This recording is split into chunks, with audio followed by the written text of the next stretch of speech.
Alright, so let's talk about question 8, which is about incubating Falcon Eggs. Exciting. We see this model that is supposed to help us lay the egg somehow. And it has this Minecraft resistive plate, which is in the form of a rectangular cube, with the length, the width, and the thickness. We know that the plate resistance increases as more eggs are laid, but it's also a variable resistor, which means its resistance depends on the number of eggs there are. So now in part A, we see this circuit architecture, which we probably have built with other people. And now we're going to ask, what should the resistive plate be in this diagram? It should be R1, R2, or is it fine to let the plate be either of R1 or R2, such that our circuit will output 5 volts when there are 3 or more eggs. Let's copy this structure down there so we can discuss it together. Okay, so we're dealing with this structure. We see that this op-amp is a comparator by the symbol here. So we can make some conclusions on how would the circuit output 5 volts.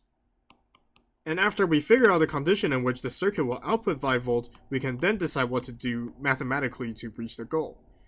The comparator will only output 5 volts when Vmid is larger than 5 volts, which is the reference I have here. And I also know that Vmid is supposed to be equal to 10 volts times R2 over R1 plus R2. And that Vmid will reach higher when more eggs are there. Because whenever I get more than 3 eggs, my voltage Vmid should increase from 5 volts to above 5 volts and to even further values. But if my Vmid becomes lower when there's more eggs, then even if I can maintain 5 volts at 3x, eventually when I'm at a value that's more than 3x, then the Vmid doesn't go larger or equal to 5 volts, which makes the circuit not output 5 volts. And that's a contradiction to the contract we're supposed to fulfill. So our main goal is such that Vmid will become higher when there's more eggs, such that it can be larger than 5 volts when we have enough eggs on the plate. We know that Vmid is equal to 10 volts times R2 over R1 plus R2. And we also know that if R1 is the plate, then the more eggs there are,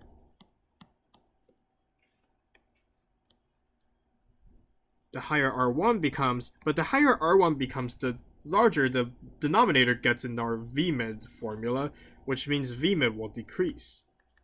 So using R1 as a plate might not be the best idea, because if we use R1 as a plate, then Vmid decreases when we have more eggs, and that is certainly, well, as we addressed before, not what we wanted. But what if we use R2 as a plate? If R2 is the plate, then when the number of eggs is larger, R2 will increase, and if R2 increases in this formula, you can plot some points or consult Desmos or some graphing calculator to confirm this, Vmid will actually increase. And so if Vmid would actually increase when R2 is the plate, then we would have some chance such that Vmid will be larger than 5 volts when there are 3 or more eggs, and it's very certainly that we wouldn't let Vmid drop to somewhere that's lower than 5 volts, even when we have many eggs on our plate. So what that means is that R2 is actually the place we should put the plate. So that's the first part of the question. Now we go to the second part, where regardless of our previous answer, we actually use R2 as a fixed resistor, which is 150 ohms. And what is the maximum value of the other resistor, which is R1, such that the circuit outputs positive 5V, which is what we asked before. Let's talk about this problem as well. And before that, we should also configure what is the condition that the circuit outputs 5 volts, but we already talked about that. It's that Vmid has to be larger than 5 volts. Well, actually, Vmid is equal to 10 volts times R2 over R1 plus R2, but R2 is now a fixed resistor that is 150 ohms. Let's also note on the diagram so it's clearer. And that this limit has to be always larger or equal to 5 volts. It's fine if we equal because they said that it's fine to be at the threshold of the output voltage switch, which is 5 volts. Okay, so now we just need to solve this inequality and get what the max value of R1 could ever be.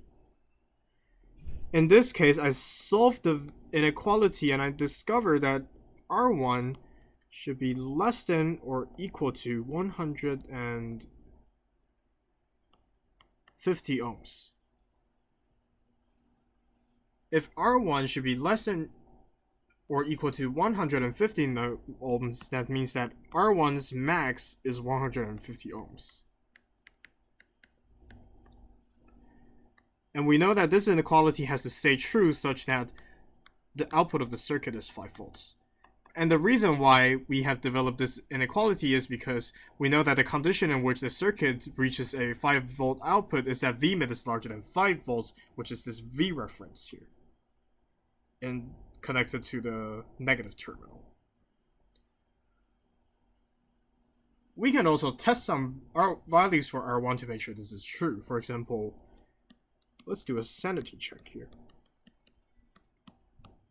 If R1 is equal to 150, then my Vmid is going to be equal to 10 volts times 1/2, so it's going to be 5 volts.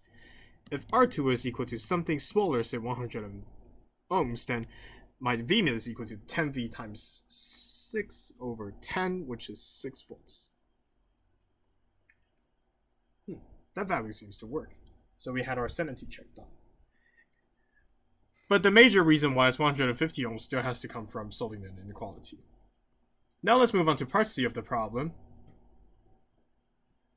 In part C, we instead use something called a thermistor, which is a temperature-dependent resistor, whose resistance will depend on this formula, that is 2.5 plus blah blah blah blah blah, in the unit of kiloohms. And now we have this op-amp that looks like it has some negative feedback, but in order to say that, we really need to prove that it has negative feedback first, so we probably would need to do it later. But what does the question actually ask? Well, if IN is equal to 4 milliamps, then the question asks us, what does Vref has to be set to such that at 37 degrees Celsius, I want to output 0 volts? Let's discuss the circuit architecture.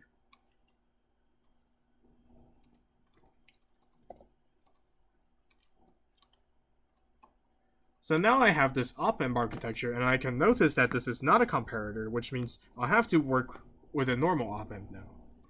How do I do that? Well, first of all, let's try to determine whether there's negative feedback or not, and if it has negative feedback, it will probably make our lives easier. I know that Vout, or UB, let's start with UB instead. UB, which is equal to V minus, and V minus minus Vout is equal to IN times R of T. In this case, it's 4 milliamps times R of 37, and R of 37, as we saw, is 2.5 kiloohms because this linear part of the formula is cut off because T is equal to 37. 4 milliamps times 2.5 kiloohms is 10 volts, which means Vout is equal to V minus minus 10 volts. If I increase Vout in the equation, then V minus is increased. If V minus is increased but V plus stays the same, then V plus minus V minus is decreased. And because Vout is a multiple of V plus minus V minus, so given as an amplifier, Vout will then be decreased as a result of being increased. This section of logic, especially the part where increasing Vout increases V minus, tells us that we are in negative feedback.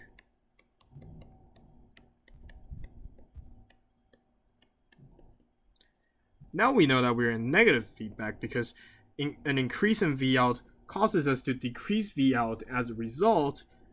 What we could do is to say that U plus or UA is supposed to be equal to UB, because the golden rule says that V plus would be then equal to V minus in an ideal op-amp that is in negative feedback.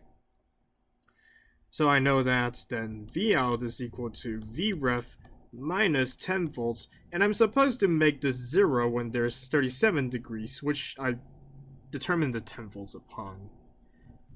Solving that equation, I'll get that V ref has to be 10 volts.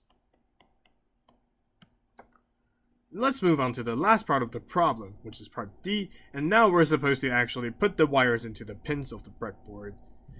We're given an op-amp architecture, and now we just have to match the nodes that we have to put into the pins of the op-amp chip. What could we do here? Well, first of all, I know that UA is going to be connected to the positive terminal of the triangle op-amp, so UA should be at pin 3 here, and UB should be at pin 2 here, so I have the positive and negative nodes set up. The output should be at the output pin, which is pin 6. So I also have this set up here. Now I have to worry about pin 7 and pin 4. Pin 7 is supposed to be the VDD here, so I'm going to connect this to 5 volt supply, while I'm going to connect the pin 4 to negative 5V supply because it's V minus. And that is supposed to be our VSS. So now let's write out the node numbers. So it should be pin 2, pin 3, pin 7, pin 4, and then pin 6. And this will be the actual pin numbers that we use for the breadboard in the lab. Thus, we have solved this question.